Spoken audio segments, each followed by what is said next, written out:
Here we go. Tuesday night. It's Omni X-Men. I'm here with my man, Justin from KnowGood Comics. Justin, 2 shows already today? Yeah, man. Doing my back-to-back stuff, hanging out here. It's been a lot of fun. And, I love Tuesdays and all ready for the X-Men stuff. So 120, really curious to hear your guys' opinions. So we'll see. And we are here with the chat dominating, extraordinaire here. I got issues himself. Chris, what's up? What's up? Yeah, I can. Well, I guess I can harass people in the chat today also. But not, if you ask my wife, I'm not really good at multitasking, so I don't know how that's going to go. Well, you're still right there in the running in this in the overall for the scorecard when we do our giveaway coming up. It's so weird to hear that, considering that I've been so MIA the last 2 months. You had a real dominating streak that kind of just put you up there on the list. Now I will say, since then, Magic Lasso and Chet have been vying for a little power play with you. So, but you're still there. You know what's funny is I complain all the time that nobody does East Coast centric shows, and then you guys do an East Coast centric show, and I can never make it. When I stay up till midnight to watch you, I'm like, it's so freaking late. But then on Tuesdays, I'm like, damn it, I wish this show was later. Of course, it's how it works out. Well, let's say hello to some people in the chat, because there were definitely some tailgating going on here. We had Brandon from Comics King saying, hey, have you ever read an X-Men comic, new or old, that has affected the way you view the world around you? Absolutely. That's legitimately for sure. And it was probably not anything Jim Lee was working on at all. But I would say, the graphic novel, the X-Men graphic novel is God Loves, Man Kills, I think has a big impact on the world for me. Any of you guys? Yeah. That's the one I was thinking of immediately when you said that. I don't know if I could come. I mean, that's a great one, so I could piggyback off of that. I don't know if there's one but I mean, there's so many. It's just classically, I would say, just overall, for me, it's not one. It's the essence of the original stretch of the X-Men books, because it was really the introducing mutants was their version of introducing diversity. For sure. Books, and it was sort of a microcosm of stuff that was going on in the rest of the world in terms of people that were looked down upon or not treated fairly, and obviously that extends into this run. We know that was a big factor in them putting together the roster that they put together for the Claremont run. So I just think in general those were the first comic books that really addressed that not everybody's your all-American Superman character. Right. Absolutely. Let's see here. We got Ruben Guzman is here. Cowabunga. PJ, and then Lasso dropping questions right off the bat. He says, Alpha Flight, puck yeah. Chris and all Canadians, hello to all of you, especially Anne Murray, Shania Twain, Celine Dion, and non-Canadian Diana Ross. Nice. The only Canadian I care about is Justin Bieber. So hey, Chris is in the chat. There he is, and his link to his Instagram and his channel are down below as well. I had to search for it because I'm like, it's not called I Got Issues anymore. What's going on? So real quick, I'll make this quick. I know I talk too much. I had my email with my name for YouTube as I Got Issues, and then I embarrassingly realized a week ago that that's what shows up when I email my daughter's kindergarten teacher.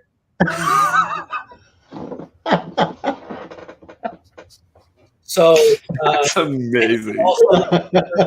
Parents sent out a play date invitation. All normal people's names like Bob, Bill, Lisa, and then it was I Got Issues, and I was like, this is not good. This needs to be remedied. That's very awkward.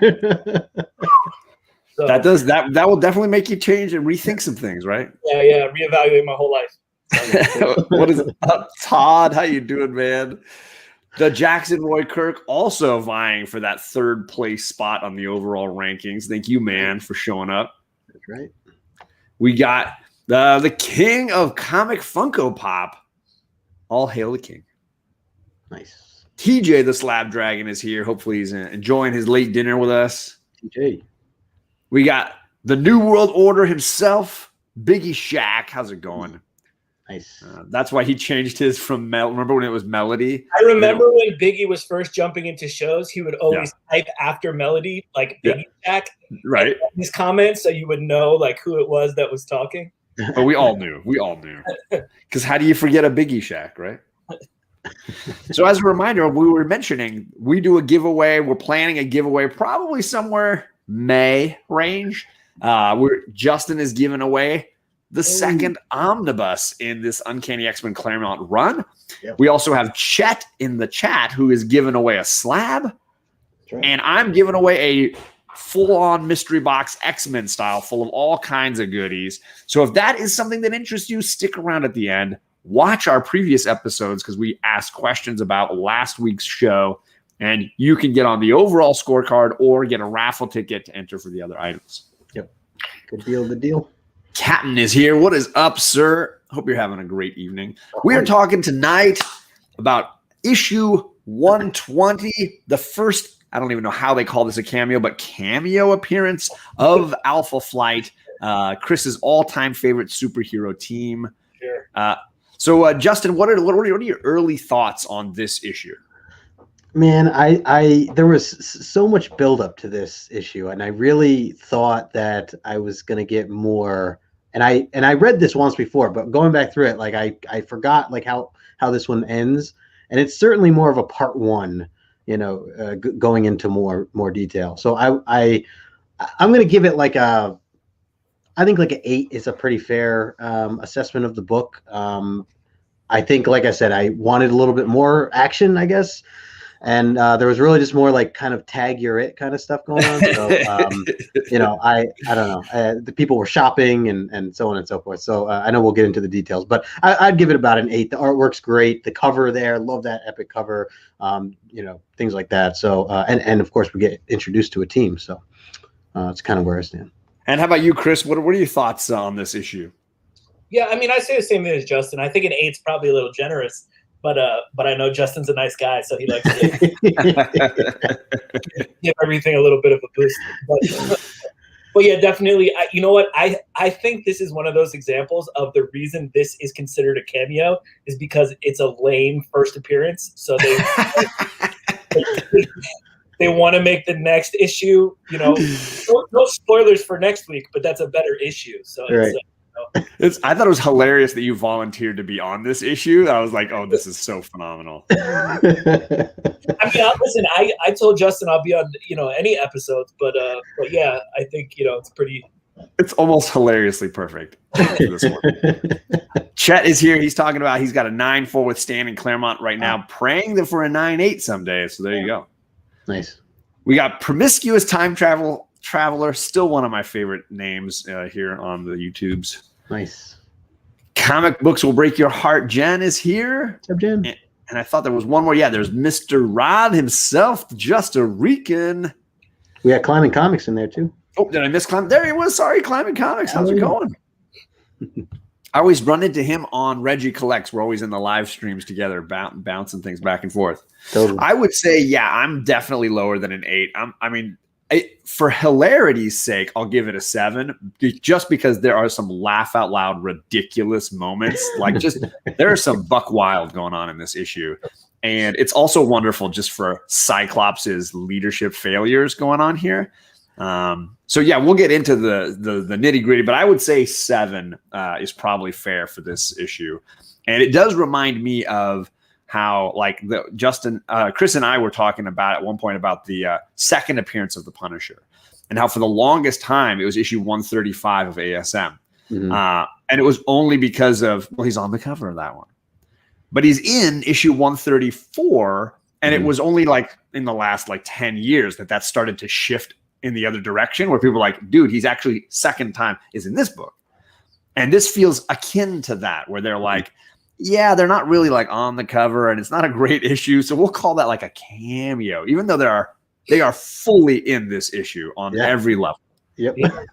Yeah. The only argument anyone could possibly make for this one is that you don't get the full in costume team shot kind of like the slow motion jumping in as a group. Alpha Yeah, Flight Joe's now. watch scene is not present here. So Rod, thank you for the super chat, my man. Nice. No, Hello. we have to split that 3 ways, right? Right, everybody gets 45 cents. Okay, cool. I take there's a little YouTube takes a little out. Rage and Cajun, how's it going, man? You got a couple of Silver Age X-Men last week. Congrats, brother. I got to check that out if you posted those on Instagram. Nice. This was my newest one, my Banshee, and I haven't gotten anything since then on the X-Men side.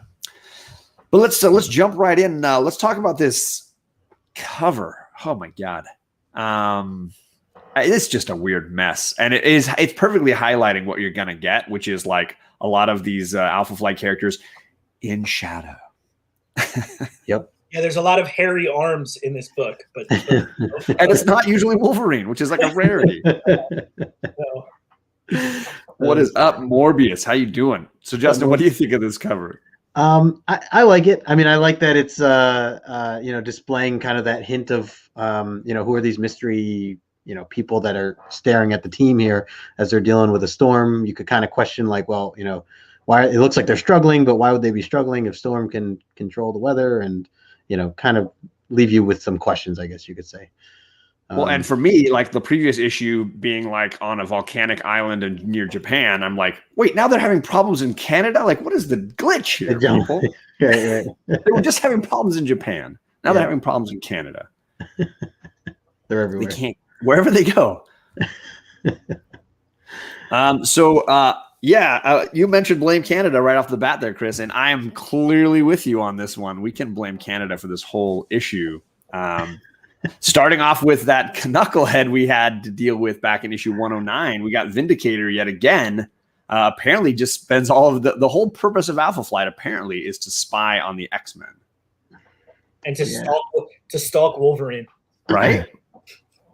Because they've got like apparently completely recorded video of them battling. Nobody going to help them stop these villains who are destroying the planet, but we recorded it and we'll watch it later on replay. That's a good shot too. I want to know who got that. That's not like a cell phone video, Back then it wasn't like there were security cameras everywhere, right? Fancy. I don't know who was there in the midst of all that, but maybe it's that weird guy that's the defense minister. I don't know what he is. He's got an amazing suit. Yeah, I was kind of questioning why he wasn't more in the loop with things prior. He's like asking all these questions about Wolverine and stuff, and like he didn't know that Wolverine like retired or whatever. And because he's not the guy that Wolverine cut his tie off in Giant Size, right? That was like a general or something, right? Yeah, I don't think that's the same guy. Hello, Rob Boswell. The whole idea that there's a Canadian Ministry of Defense is hilarious to me. It makes sense that Jackie Earl Haley over here is like completely clueless about it. All those polar bear invasions. Gotta be ready. Maple syrup attacks. This guy is hilarious. Jackie Earl Haley is perfectly said for this guy. The hair, the weird cross eyes, the eyebrows, the teeth. I don't know what's going on with this guy. Mm-hmm. But clearly here with the roster of the Alpha Flight, this, just so you know, when you list all the characters in a team and you put their name there and you see their faces, still not a full first appearance. No, because they're not in costume. Right. Shaman is just like, he's a doctor. He's just a doctor. Yeah. You don't see Sasquatch in Sasquatch mode. Right. Like, this is just a teacher. You don't know anything else about her, but right. He's just like a hot teacher. Right. And I guess Snowbird is what? Just a records officer assigned to Yellowknife Northwest Territories. Yeah. Also hot. So. Yeah, I'd say, yeah, definitely. Both very attractive, yes. Mm-hmm. So they're putting a team together, and they have this Canadian hard-on for Wolverine. Pretty much. Justin's like, this show's already derailed. I don't know what to do here. I'm glad that you created this because I like all the little South Park widgets that you got going on and the GIFs. Well, I mean, I hope we see more. We're going to obviously next week. I'll leave these on there. You can use them for next week. Oh, perfect. Yeah. We can continue to blame Canada. This is where we actually left off, which is the X-Men leaving Japan. They're finally going home. Wolverine getting little knickknacks for a honey he's hoping to come back for later. But finally, we are leaving to head home after being in Antarctica and then on a ship and then in Japan and then on a volcanic island and then back in Japan and now finally on our way home. Yep. We get Wolverine saying goodbye to his lady as well. Yep. What's up, Perry? What's up, Perry? How you doing, man? Anytime that there's a plane that's involved, you know something's going down, though. You know. I really think there's something with X-Men in airports at this point. It's just big.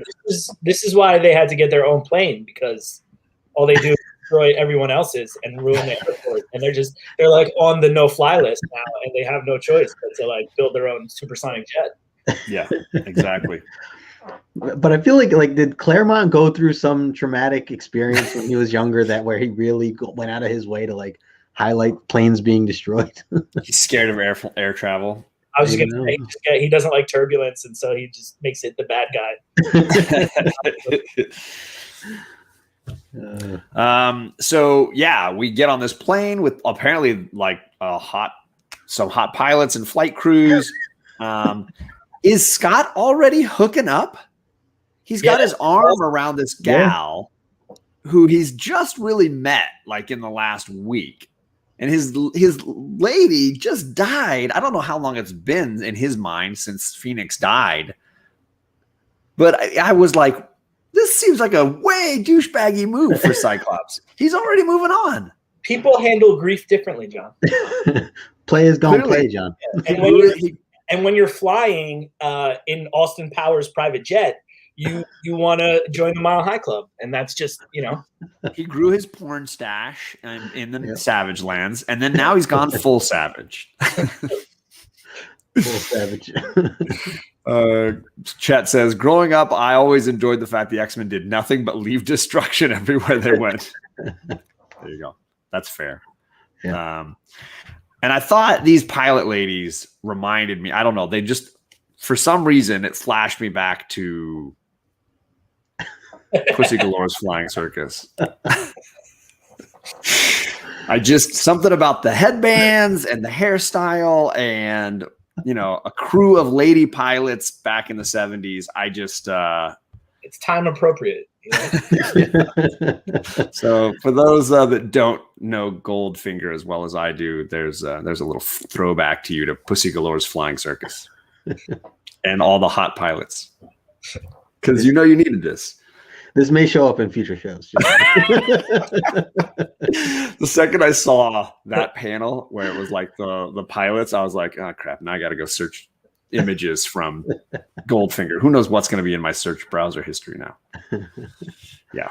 So anyway, sorry, didn't mean to distract. But the pilots were saying there's a weird storm, something's going on with the weather, and even Storm is like, the storm resists me. Something outside force and intelligent is out here. It's controlling this. So like even Storm can't fix whatever this is. Yep. Can I just say, with that middle panel of Storm kind of doing her like handstand thing, when I read it digitally and I'm swiping through, so it just goes from her like in this nice subtle like stance to her doing this, and I just picture her like, let me fix this, pow. Yes. She just does like a dance move. Hey, the rhythm clearly got her. Yeah. She looks great, by the way. That first panel. Always. She's fashion forward, man. She's gotten rid of the kimono. She's already like, I'm done with that phase in my life. I did it. I'm back to my pajamas now. And yeah, she's down. So apparently they have to divert to Canada. The storm forces them to divert to Canada. Because the weather's always much calmer in the Canadian North. Yeah, it's weird too, because they're like, we tried San Francisco and that didn't work, and then we were like, hey, maybe Hawaii, and that didn't work, and then it was like, oh, Calgary sounds beautiful, right? So hey, when you gotta go to Calgary, you go to Calgary, and right on the runway and the tarmac is Vindicator. Yep, This and is this is when I knew the plane was gonna get destroyed somehow. Just him standing there. I'm like, it's going down. Well, this is what I knew it derailed for me. Is Wolverine pops the claws, and he's like, I got to deal with this guy. And Cyclops is like, wait, isn't that the character who attacked you last summer? Like, and then his response is, sheath your claws. This isn't the time or place for a rumble. These guys are trying to start a rumble. What are you talking about? Yeah, it is the perfect place for a rumble. They already told you that, like, we are literally as far away from the terminal as we can possibly get, conveniently. But yeah, you know what is so funny? Wolverine popping his claws from like inside the plane as he's about to fight is freaking hilarious. Yeah. I will say, Brandon, I clicked on the wrong. Brandon, this is the moment I fully agree with you. In this particular issue, Cyclops is blowing it on every single level. Banging random ladies while his lady is still alive. It's only been she's ain't even cold yet. And now telling them to back down from this fight, which is hilarious to me. Hello, Travis. What is up, man? Travis. And while they're running around inside this apparently huge plane that looks like the Star Trek Enterprise, look how much space. Kirk is coming out of a room that looks like, I can hear the door going, shh, shh. Yeah. And he looks outside and he sees the furry, of course, yet again, the furry shadow grabbing the engine of the plane. Mm-hmm. And Colossus in a robe. He's gone full. I just noticed his Hugh Hefner look there. He's in the blue robe. He's coming running out like he's clearly with one of the pilots at this point, right? He's relaxed for sure. Yeah, he's comfortable. Yeah, who knows who was in that room with him? You don't know. I'm saying this was definitely an exciting plane. This is the Playboy plane. And there it is. Crash and burn. Yeah, we get to see the Sasquatch hands, apparently strong enough. I didn't realize how strong Sasquatch was until this moment. Lifting an entire jumbo jet that's got a lot of space on the inside, as we've seen, and throwing the whole plane into an airplane hangar and destroying it all. Yeah, and it was kind of an accident, right? Like Vindicator's like, dude, like, what are you doing? Yeah, that's basically the exact next panel. Sasquatch, you incredible lummox. I told you to stop that plane, not smash it. Sorry about that, Vindicator. I still don't know. I guess I still don't know my own strength. Whoops. Absolutely ridiculous. So we don't get a big fight. The Sasquatch guy just throws the plane into a hangar, and there's no huge explosion from all the like fuel on that plane. And our heroes just get away. Like nobody's harmed. Everybody's perfectly fine. And we get shadowy shaman there. You can't see me. This is not my first appearance.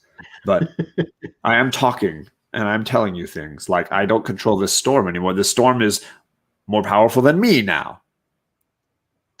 Yeah. A little bit ago, Storm couldn't control it, but now she's amplifying it. I don't know. Yeah, I don't know how that works. And our heroes just run away. I don't get this strategy at all, and I need a ton of help with this. Cyclops is saying, we got to get out of here. We need to plan our next move outside of this wind that Storm is kind of making. Right. I really need a ton of help with this. And they're going to run into the airport to hide. That's what's going on. Yeah, I mean, the whole course of events, from being in a position where you could have fought I get that there was a semi-unknown number of people, but at least trying to find that information out would have been more would have made more sense than hiding inside the terminal and then splitting up and then traveling through a city that you're not familiar with, all while being tracked by unknown forces in public places where people could get hurt or you could get exposed as dangerous mutants. I think that in general, this is a foolhardy plan of action that they're engaging in here. This is easily the worst decision I've seen Cyclops make, and I saw his mustache. I'm just saying. And Wolverine doesn't even really argue with him here, right? I feel like Wolverine usually is like, no, bub, let's go at it, let's fight these guys or whatever.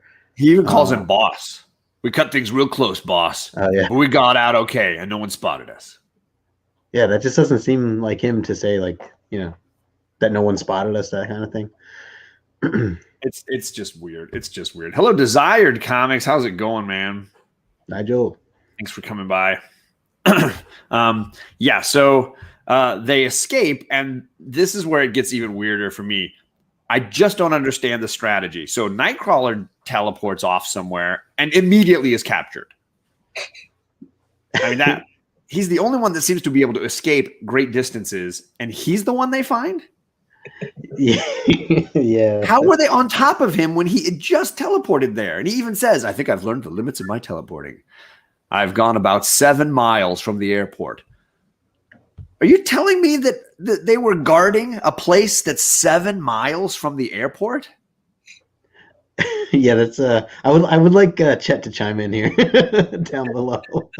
I have no words for this. How is Alpha Flight? Are they guarding maybe Canada? Hey, maybe just Canada. There's not much there to guard. Maybe if that's what it is, right? You either guard the airport, the mall, or wherever Nightcrawler just went. The liquor stores. But like within seconds, he's teleported there, and they got him. They're like, "Ooh, good thing he came here. We were just waiting for him." That worked out perfectly. The plan. Yeah, I mean, it's cool to see that we get to see a little bit more of his power, how far it can go. That little bit I kind of took from it. But yeah, that still doesn't explain how they were just ready for him 7 miles later. He didn't use his Tony Stark inducer, right? I don't know if maybe it got destroyed through all the Savage Land drama. Chet says, listen, 7 miles isn't one trip. North Star and Aurora could have tracked him from the airport. That fast? My God. I mean, I know North Star is pretty fast. But he said it was three like leaps. Yeah. Jumps. Yeah. Well, 3 jumps to go 7 miles would certainly happen a lot faster than 2 people can fly. Yeah. I don't know. Yeah. It definitely, and more than that is like, okay, so Cyclops' strategy is, okay, we don't know where we are. There's a bunch of guys trying to kill us. Let's split up. You guys go that way, we'll go this way, and hey, well, who knows what will happen? Who knows? We'll figure this out. But I don't know how to communicate with you. I don't know how to get back in touch with you and find you. But go ahead. I thought about that too. Yeah, how are they going to communicate? They don't have a telepath anymore. How are they going to tell each other to meet up and where? Like, there's no planning happening here. This is pathetic. Leadership fail. But it gets better because they split up to go shopping. Yeah, this is where this is the part where it just went buck wild for me. You have apparently Banshee has time to either find and purchase a pipe or just get his out and start smoking away in the middle of the women's section in the mall. Yeah, and the fact that they're all split up. Right. They're just, you know what? I will give them this. Their attempt at explaining why they're shopping at least makes a tiny bit of sense. But aren't they in a rush though? A tall, attractive black woman with a huge plume of white hair in the middle of Canada is like sticks out. Like, sure. So maybe we should find her like some clothes that would help her blend in a little bit more too. Versus the Russian in the bathrobe and the guy with like blue pointy ears. Yeah, well,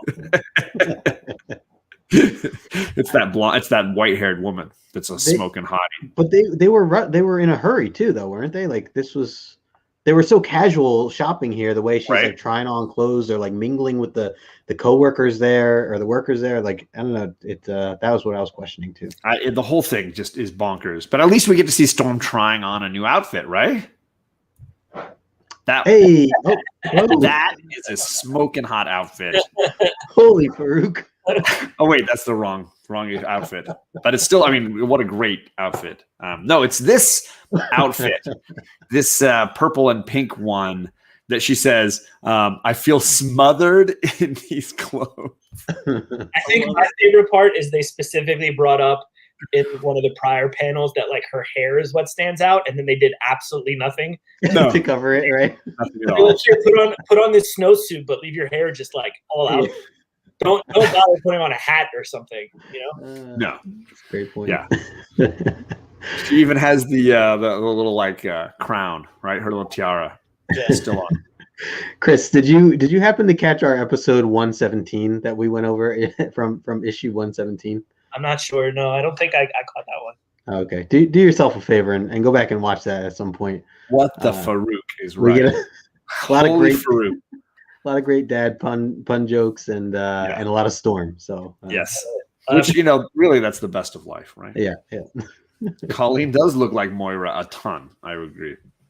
So yeah, Storm gets her new outfit, and Vindicator is looking for the heroes and is like, I think I've got them tracked to the mall. I'm just gonna fuck this place up. He just smashes through the roof of this building, and he's running around in this place ready to brawl. But he also seems like totally chill about it. I don't get this guy's plan any better than I get Cyclops's. Yep.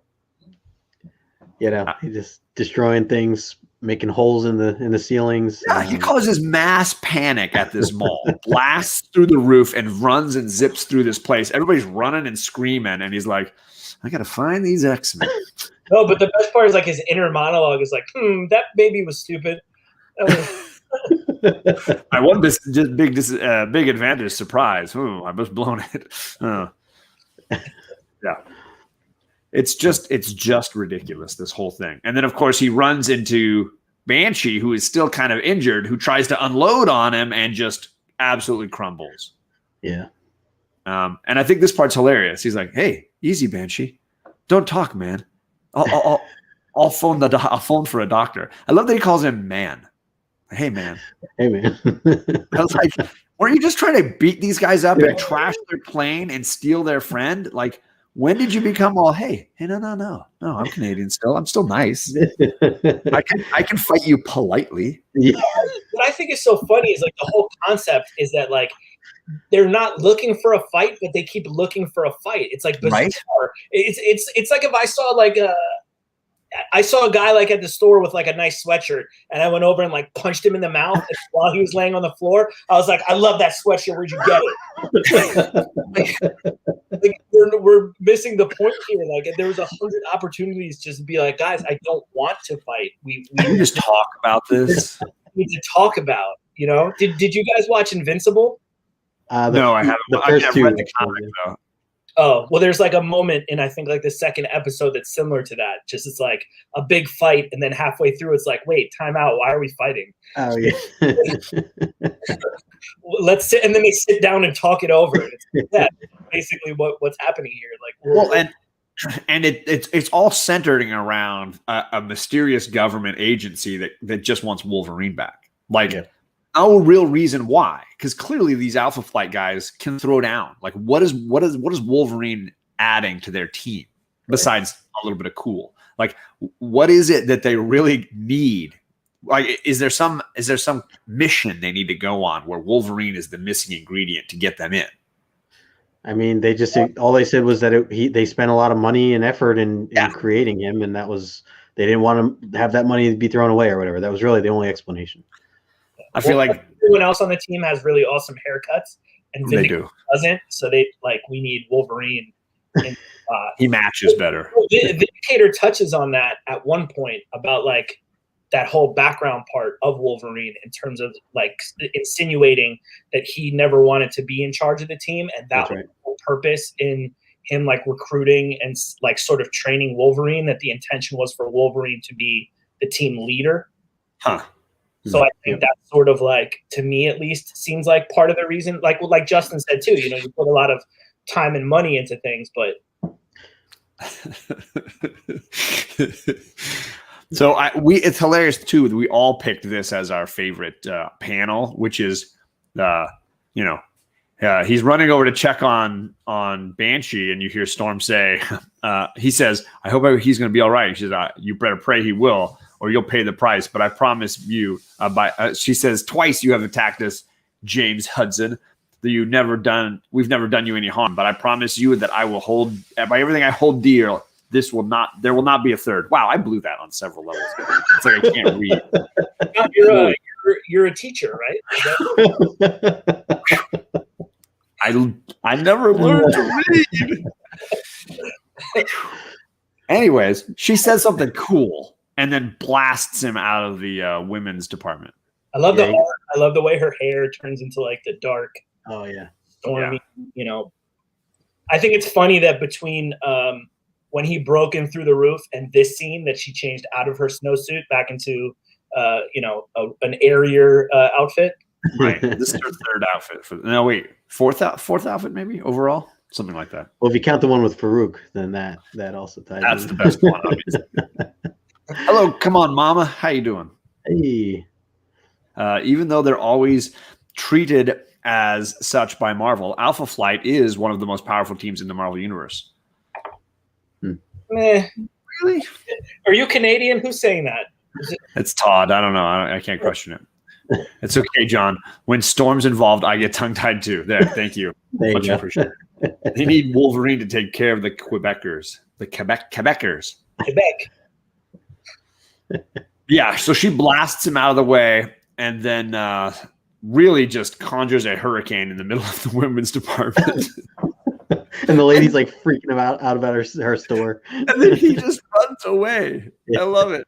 It's like, okay, that strategy didn't work. Jeez, breaking the roof off of the mall and barging in on the women's department didn't work. Weird. So many strategy fails going on here. I'm struggling. Hello, Martin. How's it going, man? Hey, what's up, Martin? Thanks for coming by, brother. Yeah, so he just runs off, and then we cut over to the X-Men going, hey, wait, I wonder what's going on. I'm worried that it might have something to do with Storm. That's interesting. Maybe we should have stuck together. Come on. So two of you are just outside wandering around. Two of them are in the women's department, and Lord knows where Nightcrawler went. And Wolverine's just off on his own. Yeah. Wolverine's walking around smoking cigarettes, thinking about going to the strip club.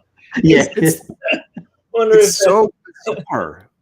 Yeah, he's like, I wonder if that girl's still working there or whatever. The whole thing just absolutely shocks me. And yet again, they find Wolverine before our guys split up and could find him again.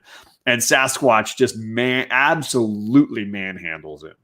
Also, what I love most about this is two things. Number one is it turns into like a Looney Tunes cartoon where he gets like yoinked out of his hat, right? And number two is this is a guy who could smell that his teammates were robots and not X-Men, but he can't figure out that there's a hairy Sasquatch dude hiding 6 feet away in the alley. You know, and hashtag still a cameo. Yeah. Even though you see Sasquatch basically again, and he totally talks and throws Wolverine around, still cameo. Skip Mulligan, what is up? What's up, Skip? No wonder they all smoke. They got to deal with Cyclops daily. Shots fired. Yeah. I've never heard of the Quebec crisis. Sorry, PJ. Chris Claremont writing Cyclops like such a bonehead for all these years is the reason why he woke up one day and wanted to murder everybody. He had enough of being treated like the donkey for like 400 issues of X-Men. And he was like, enough, kill everyone, mutants only. I hate you all. Let's see here. So now we've got the very end. Is Wolverine being thrown over Sasquatch's shoulder and kind of walking off, and the last 3 or 4 mutant team members getting together, and they're like, I don't know where he went. He must have gone maybe that way. I don't know. Don't worry, Sean. You did your best. Colleen and Misty are phoning their lawyer boss. What, really? That's what we need to do right now? Okay. Wolverine and Nightcrawler are still missing. We have to figure that they've been captured. Okay. The X-Men didn't start this fight, people, but we're gonna sure as hell finish it if necessary over Alpha Flight's dead bodies. Okay, so now you want to fight, and then of course we have the Western font at the bottom there. Like we're gonna go to a saloon to finish this. Yeah, when there was like 10 of you, you didn't want to fight. Now that there's like 3 of you left, it's like we're gonna kill those guys. His chat says he can't smell adequately with the stogie in his mouth. There you go. He can't smell Sasquatch. I don't know. He looks like he would smell a ton. Yeah, he either smells really bad or he smells like way too much conditioner. There's no Right. Yeah, you're gonna smell one or the other. Yeah. So there you go, folks. A bit of a debacle strategy-wise. I think from both the Alpha Flight and the X-Men strategy, nobody had their heart in this fight, basically, except Sasquatch, I guess. who we don't really know because it's just his first cameo. It's just his cameo. Yeah. It's just we can get into the money here a little bit if you like. Obviously, a ton of cameos make this a key book. I mentioned too, Storm says she never feels cold, and I thought I didn't remember that being part of her powers, but okay. She never feels cold. It does explain her costume. Price-wise, folks, this is one that fits well into the category that Chris has discussed in our chat and on our shows before as well, of a book that if you can find a 9.6 that's pressable, it is worth the investment, and if you can afford it. 9.6s go for $800, and 9.8s go for basically $4,000. That is an insane jump. And if you can find an old slab 9.6 of this book, buy it and press it and clean it. I would buy 5 9.6s. Yes.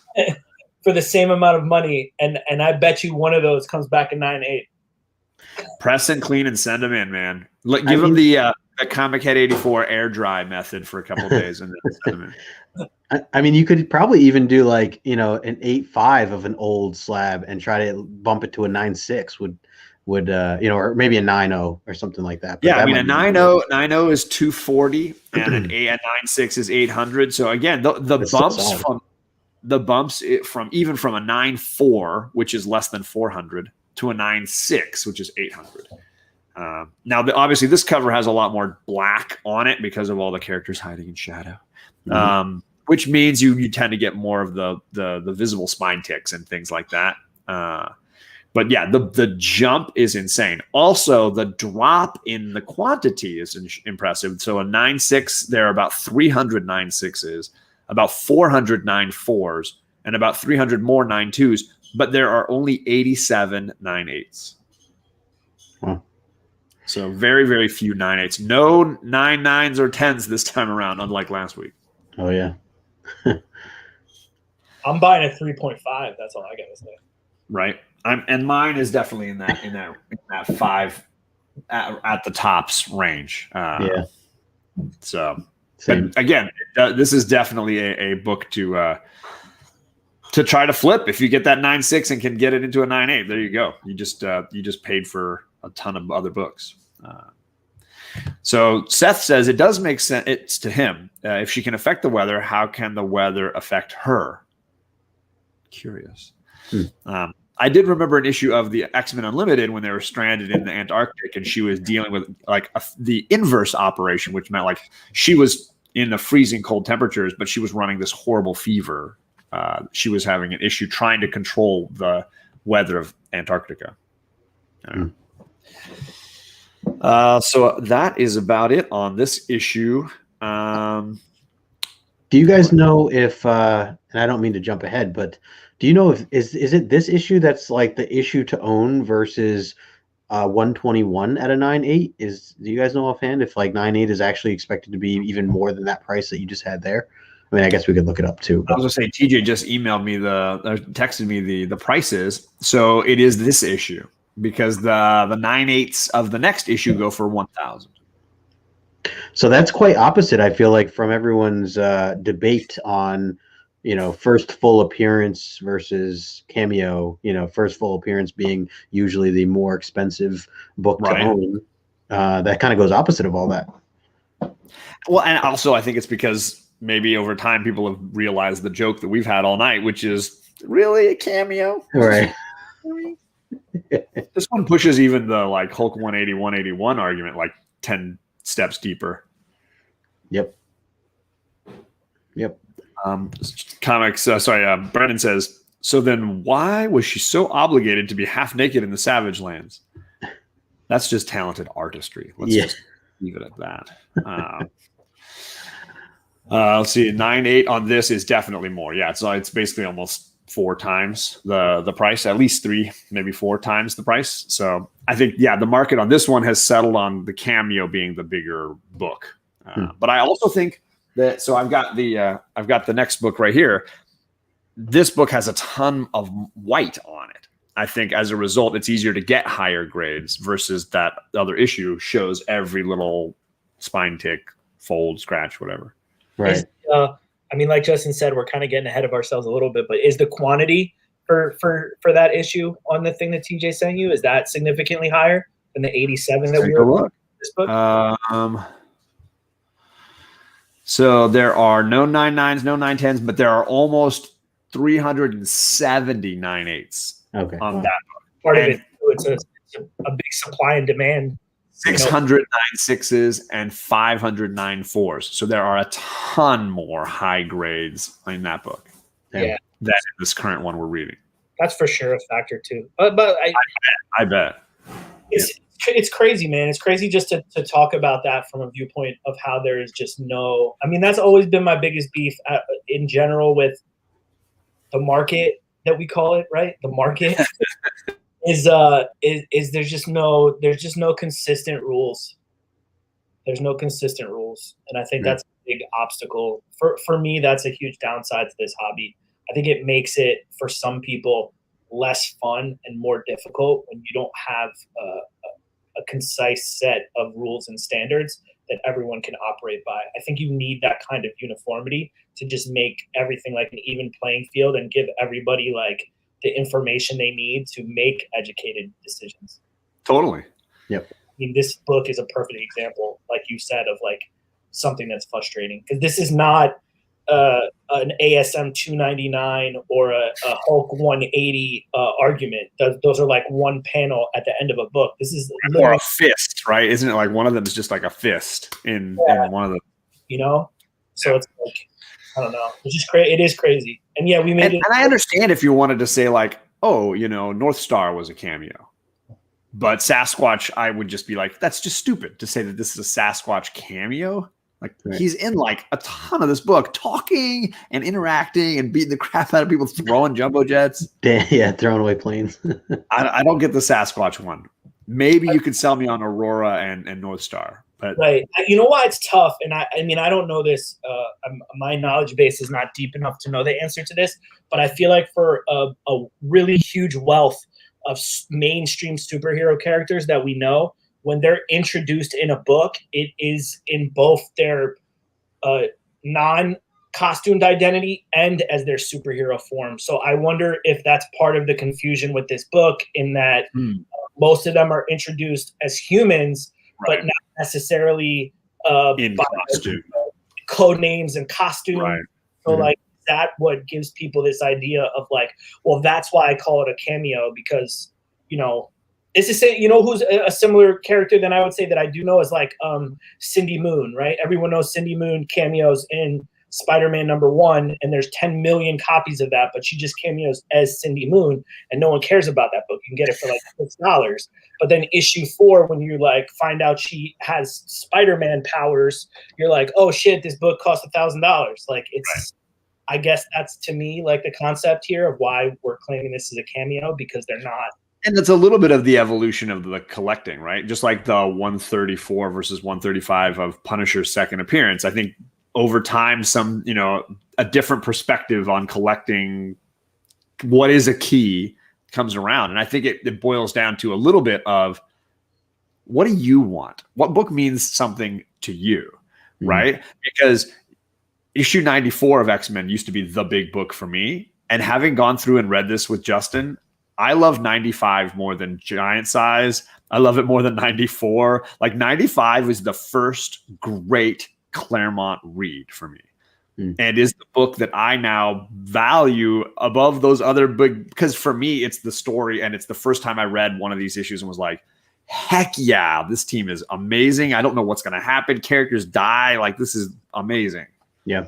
Well, that's a whole show by itself, John, but you said something, you said something right there that I appreciate, that I don't think we hear enough of on YouTube or in the community, which is that you're valuing a book based off your enjoyment of the book. Mm-hmm. I think that we have come into this world within the community where value strictly applies to the finances of it and how much the book is worth, and not enough people are talking about the enjoyment of a book. It's about owning a book because of the dollar sign associated with it. And I'm not knocking anybody for that it's your money, and if it makes you happy, it makes you happy. But it's like, you know, I don't own a lot of X-Men because I like other stuff more. So it would be disingenuous for me to be like, I just bought this X-Men slab for $1,000 because it doesn't mean anything to me. Right. Well, I mean, you're talking to the guy who spent $30 or probably like $40 to press, clean, and send in a megaton Savage Dragon comic to get slabbed. So let's just, I mean, there you go. The level of idiocy is really high.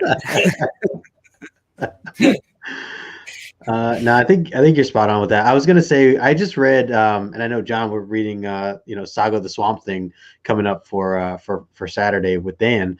There was I think it's the second issue, Anatomy. Yes, whatever that. Yeah, that I don't know much. I assume that's not a key, and that there are obviously other big keys of Swamp Thing. I know that his first appearance is expensive, and so on and so forth. I love that story, and to me, that's something I immediately, when I was done reading it, thought, I want to own this book. I want to collect it. Would love to have it, high grade, like all that stuff. To me, it was just something that made it worth something, even though it might not be worth anything. Well, I think that the huge value on that issue, just to, continue on a little bit, is that's the first time that Alan Moore really started telling his own story instead of wrapping up the Wrightson stuff from before. Okay. That way, I understand it was he came in and had to the comic wasn't doing super well, and he had to kind of wrap up what they were finishing before he could tell his own story. So a lot of it finishing other storylines, and then he had to get permission for what he wanted to tell and how he wanted to change the Swamp Thing lore. He had to go and get permission from DC and Wrightson to be like, hey, I want to kind of totally change everything you've been doing with this character up to now. I don't know. Interesting. Sorry, Barry, I'm not going to click on your comment because it's ridiculous. But did Issues just say he likes other stuff more than X-Men? So much other stuff. Ghost Rider, Silver Surfer. Right. The list. Chet's mind's blowing up right now.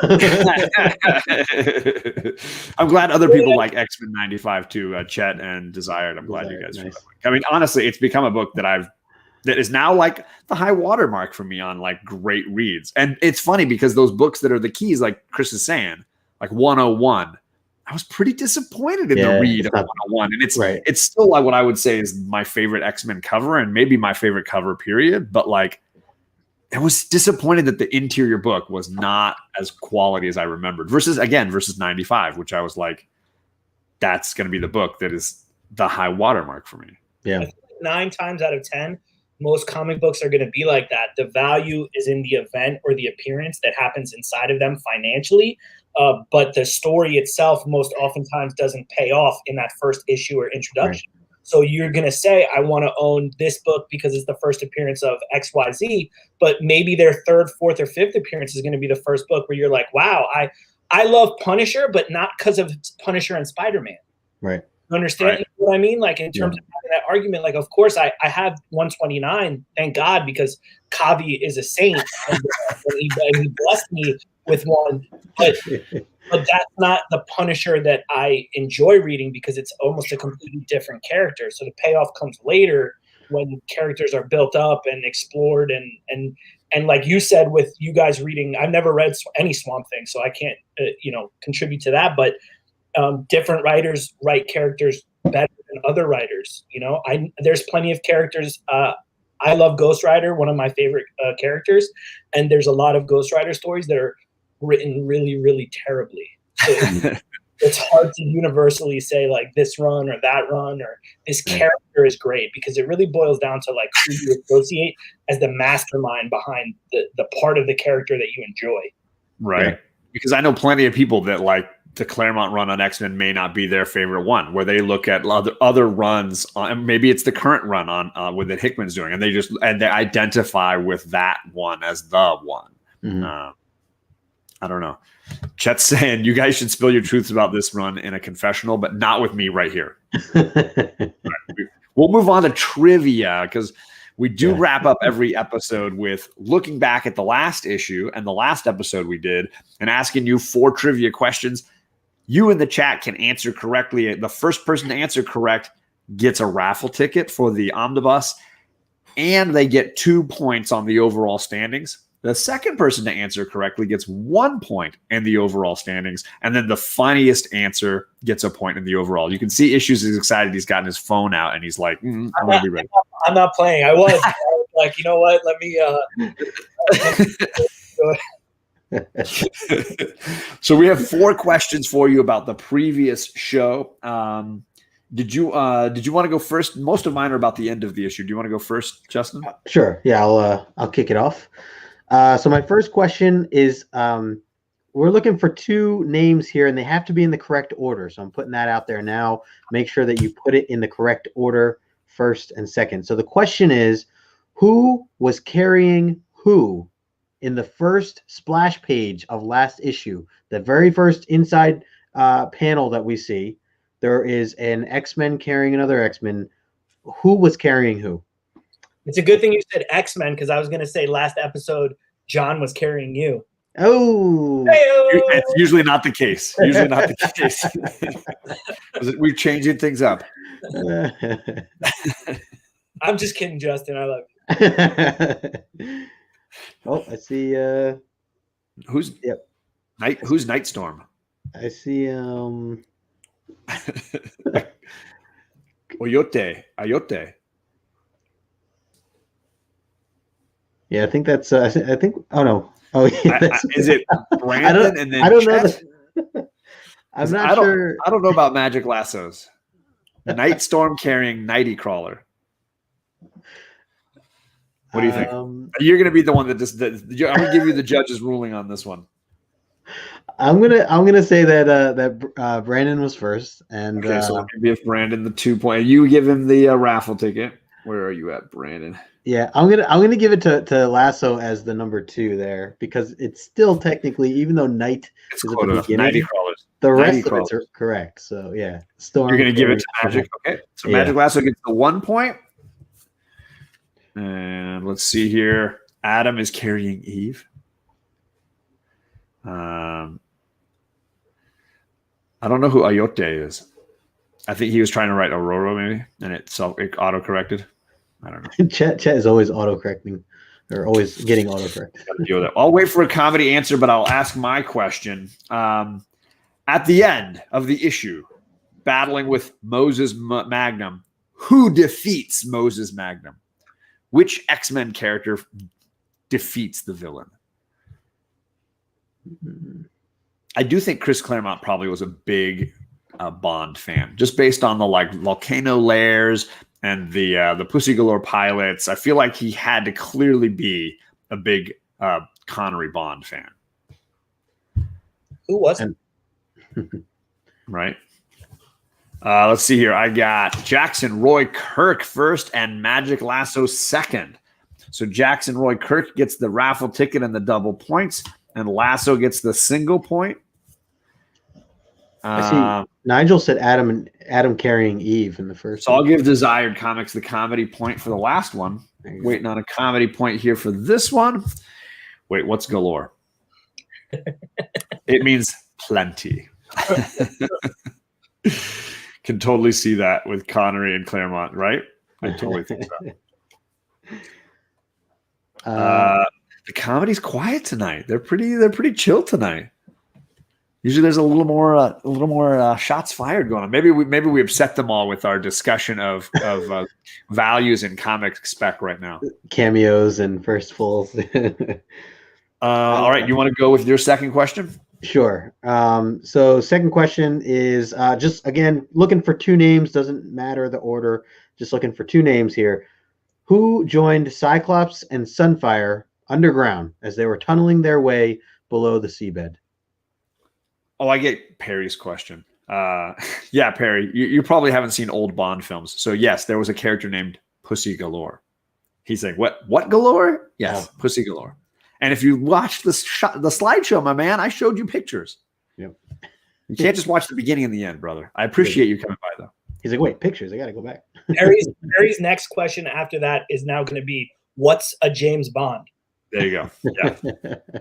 Was that one of the Daniel Craig ones? Let's see. So I have Jackson Roy Kirk. And then Chet. First, and then Chet, yeah. Yep. All right. Jackson Roy Kirk with the domination this evening. Nice. And let's see. Chet. There we go. I had nothing. Jeepers. It's all right. It's all right. You're here and we appreciate it. Just like Hoser McGee, what is going on? We're talking Canada, so it's perfect, you hoser. Yeah, I think that's what happened. His ears were ringing because he heard how much we were talking trash about Canada. The girl Cyclops was sneaking away with Gene. Yes. There you go, Martin. That's a comedy answer. You get a point on the overall standings, my man. Nice. That's what we're talking about. Desired said he was taking out the trash, so he missed it. Come on, Desired. Rookie mistake right there. Rookie It's all mistake. right. It's all right. I got one last question here. Who rescues the X-Men after the volcano island collapses and sinks into the ocean? Who comes to their rescue to save the X-Men from this little piece of land that they're sitting on in the middle of the ocean? Yeah, right? Who rescues the X-Men? Who watches the Watchmen? There's Jackson Roy Kirk. Now you're talking. Getting another correct answer and raffle ticket, and I announced the winner. So that means, hey, if you're going to copy him, you can copy him now. Chet, he knows it. Misty Knight is the correct answer, Chet. He gets another point on the overall. You know, John, I'm surprised we didn't see any of Misty Knight pulling out the gun tonight. They could have used her help, I'm saying.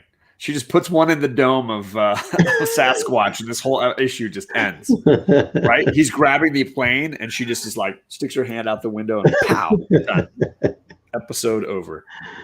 TJ says SpongeBob. SpongeBob. Too far on like the force continuum of like acceptable reactionary. All right, TJ, another comedy point. And I did not thank, and I need to thank TJ, not only for giving us the information for tonight, but sending early the information for next week so that we could discuss a little bit of the comparison here tonight. So I appreciate it big time, TJ. Yeah, thank you, TJ. Cool. That's it for me, and you're done with yours, right? Yeah, that's it, man. So Roy Kirk had 3 in a row, is that right? And then Brandon for the first one I had. Yeah, a lot of domination going on there for the Jackson Roy Kirk. He's back in the link, and it looks like he is now officially in 3rd place with issues in 4th place on the overall. For long, don't get used to it. Don't sit comfortable. So, Chris, I know you're on once a month appearing on YouTube, but anything big in the works for April? No. So clearly we need another Savage Dragon show, right? Nothing at all. So I think over, no, I don't have any plans. I've been kind of just enjoying not doing as much. So it's been fun, and then it makes it more fun when I jump on for stuff that I actually care about, doing and participating. Like making fun of Canadians, right? Yeah, basically that's the whole draw. If you have any more, Johnny? Bashing issues. Well, you can definitely be in the chat next week because we got Alec White Whale Comics is joining us because he is a big Alpha Flight fan, so he's coming for the full appearance next week over on Justin's channel, KnowGood Comics. And Justin's been doing a ton of stuff. I want to say also issues on Instagram, posted a ton of great covers for books that are going to be coming up soon. So if you want to know what's coming up, great covers, important stories that are coming up, you should definitely be following Chris over on Instagram. Justin, just to say real quick, I've been posting too since I came back. I decided what I thought would be a little more helpful is usually on like Sundays, I post FOC covers. FOC, for anyone who doesn't know, is final order cutoff. So it's usually about 3 weeks before release date, and that's when all the shops or online stores have to have their orders in for those books that are coming up in like 3 weeks. So I've been trying to post those to my story on Sundays so people can see them like before it passes, so you don't get overpaying for variants and stuff if you could see them, a little early. And it's good for the LCS too, because if you let them know you want a certain book, they make sure they order it and get one just for you. Yep. Chet, I don't like this implication that the Storm photo has an end date in our slideshow. I disagree strongly with that theory. Yeah. But I don't mind throwing a little Gene in there. They just got to give us something worth posting. There you go. Justin's posting a ton of things to his Instagram, a ton of things to his YouTube. He was just on earlier today. He's got some stuff coming up on Tag Team Thursday. What anything else that the people should know about? Two things I want to clarify. One with Chet, just so you know, the Storm thing being in that's all accident. That is, Sometimes mistakes happen. Yes, that's not, we don't purposely do that. And then secondly, I just want to say issues. Yeah, I love that you post all that stuff, your stories. I know I've shared that with you before, but I genuinely look forward to those and even just get a glimpse of some of the things coming up. I mean, I do try to do my own homework and do my own research and stuff, but sometimes I catch some things that you share that I'm like, oh crap, that's coming out too. I got to go get it. So definitely helps. For me, yeah, Saturday, Tag Team Thursday, of course. Looking forward to that. I know, John, you're changing things up soon here, so I'm looking forward to that as well. But Saturday, I'll have my Comic Collector Origins. I'm going to have my buddy Joker from East Meets West. I don't know if you guys follow him on Instagram, but he has a pretty good following over on YouTube as well. So I'll be interviewing him. And then maybe I'll do a random hangout on Sunday. We'll see. But issues, I do want to get you on the channel for one of our comic reliefs with Morbius at some point, because I know we talked a little bit about it. Talked about that. That's definitely. I have a short list of shows that I'd like to be on. for sure. But yeah, so that's what I got. Nice. And for me, yeah, I've got this show tonight. Obviously, tomorrow I'm on the Comic Core with the crew, talking all kinds of weird shenanigans. Thursday, I am dropping a new edited video. So no longer the pull list. I'm doing something that's a little more news related. So a little bit on investments that people really should avoid, a little bit on books that are coming out next week, a little bit on reviews on the books that I read this week, those kind of things as part of Tag Team Thursday. So that's tomorrow. And then I think I'm off till Saturday when I'm doing the morning show with my girls and then the Saga of the Swamp Thing with KnowGood Comics. But I'm getting my second Fauci Ouchie Thursday night, and I've got Comic Gories Thursday night, a special edition of Comic Gories for April Fool's Day. We are doing a shenanigans special, and we're going to have several community members, and we're going to play all kinds of horrible jokes on them and have a real blast. And I'm going to give away a Golden Age comic to the winner. Have a little fun. So that is Thursday night at 6 my time, so 9 Eastern. Nice. And I think that's it. Next week, reminder, we're back on Justin's channel for the next issue of the X-Men. I got my issue already ready to hang up, so it'll be ready for us. And that's it. Thanks everybody for coming. Yeah, Chris, thanks for hanging out with us, man. Big time. Yeah, I appreciate it. And we'll have you back again soon if any Canucks show up.